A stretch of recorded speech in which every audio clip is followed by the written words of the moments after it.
So I don't know, how does the explanation go here? How does it, like, okay, children, gather around. We're going to talk about the birds and the bees now. So, all right, so the bee goes to a flower, another flower makes honey, and the bird, he likes to watch.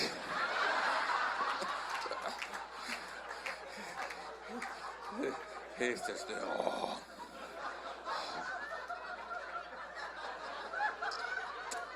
drooling,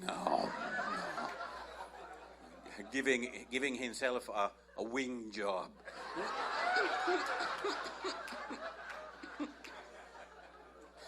No, I don't think they do that. They won't. The wing, there's no grip. I think they use the tiny leg.